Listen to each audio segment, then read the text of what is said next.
Al-Hol, Syria. At the end, the Islamic State is little more than a hamlet of tents, pitched in panic between U.S. bombing raids.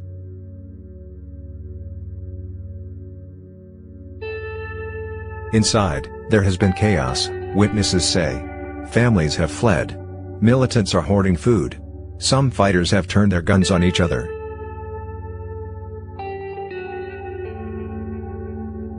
As U.S.-backed forces surround the last square mile of Islamic State territory, preparing for a final assault on the eastern Syrian village of Baghouz, people who have escaped describe a desperate scramble for survival in the dying days of the statelet.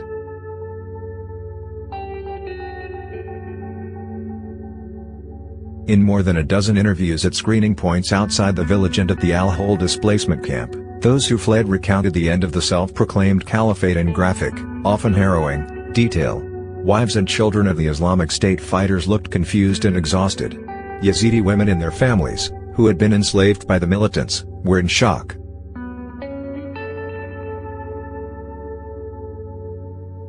One said she had walked out of hell.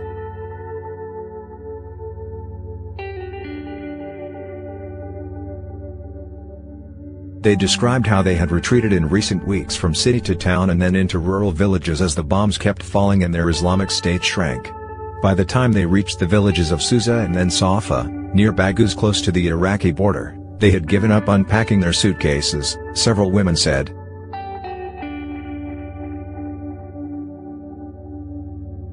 "We were just moving again and again," said a woman from the Syrian city of Aleppo, who gave her name as Mohammed.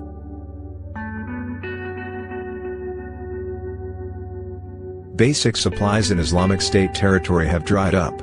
Prices have soared and civilians have subsisted on what food they have left, adding weeds as bulk to other ingredients when available and boiling the weeds by themselves when that was all they had.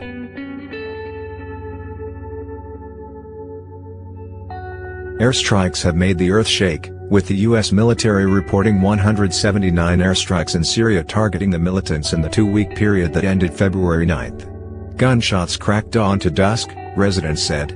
People became too scared to collect the wounded, and so many died out in the open. Their bodies lay there for days.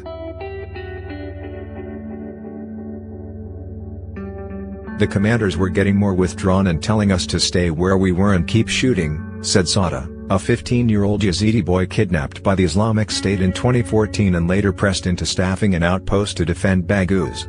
Some of them were panicking. You could hear them saying that it was over. But other men were shouting across them, they were saying, "This is forever, forever."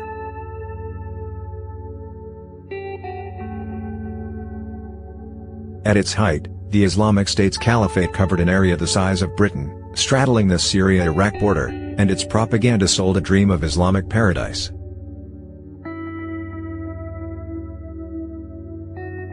Its leader, Abu Bakr al-Baghdadi, declared his state from the pulpit of a mosque in the Iraqi city of Mosul, while his army of militants rampaged on, slaughtering and enslaving thousands of members of the Yazidi religious minority in what the United Nations has described as a genocide. Inside the caliphate, jihadists ran hospitals and cleaned the streets. There were floggings and crucifixions in its public squares.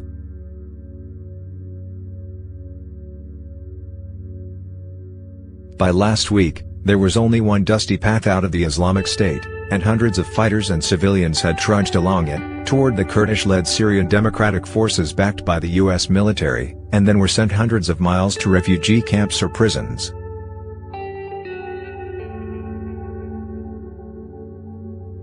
Both President Trump and SDF officers have said a victory is imminent over the Islamic State and the several hundred fighters still believed to be in Baghouz.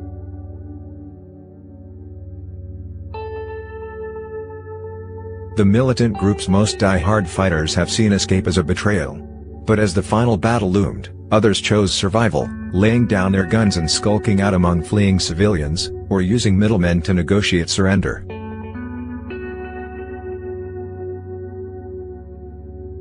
Food supplies disappeared for families without connections. At an SDF screening point last week, several infants showed signs of malnutrition.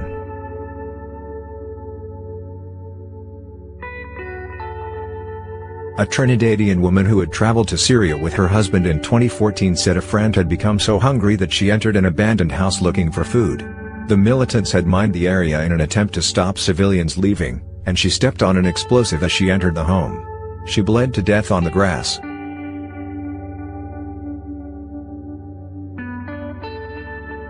But the fighters still had food. They were taking it, they were hoarding it, said Mohammed. It was corruption. They didn't care about the civilians. They just wanted to keep their battle going.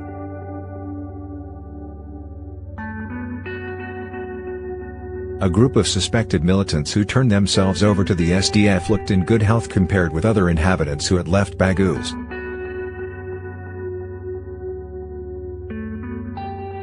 As the Islamic State's domain dwindled to Baghouz, the remaining houses and apartments in the village filled up with dozens to a room or were taken over by fighters as defensive positions.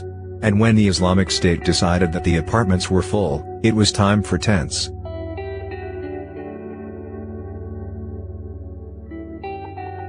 Ibish Samtaha, a 16-year-old from the Iraqi city of Fallujah, said she and her brothers had raised theirs under cover of darkness, after the militants directed families to do so. They said there was no space left in the houses, she said.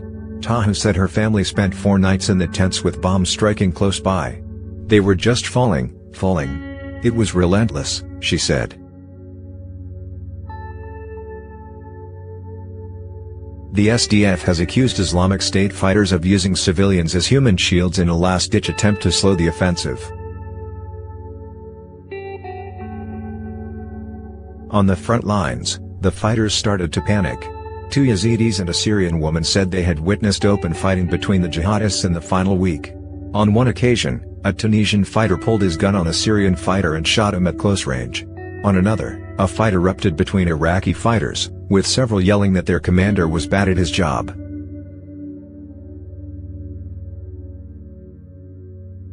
As the end approached, refugees from Baghouz and SDF fighters said, the Caliphate smugglers were making vast sums.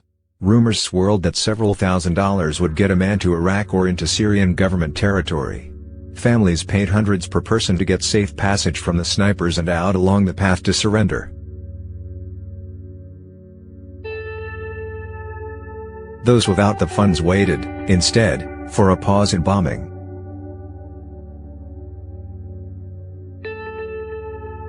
And then finally, we left, said Lina Mohammed Mahmoud, a 17-year-old from the Islamic State's one-time capital of Raqqa, Syria.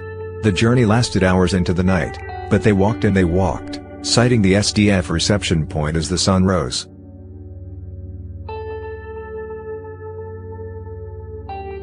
As she was interviewed in the Al-Hol displacement camp, 3 days after leaving the tatters of the Islamic State's caliphate, the teenager tended to her 4 children under the age of 5, all coughing or crying.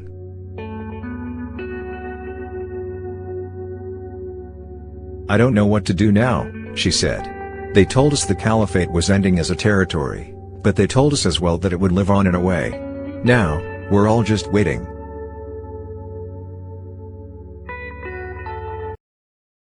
Mahmoud Sheikh Ibrahim contributed to this report.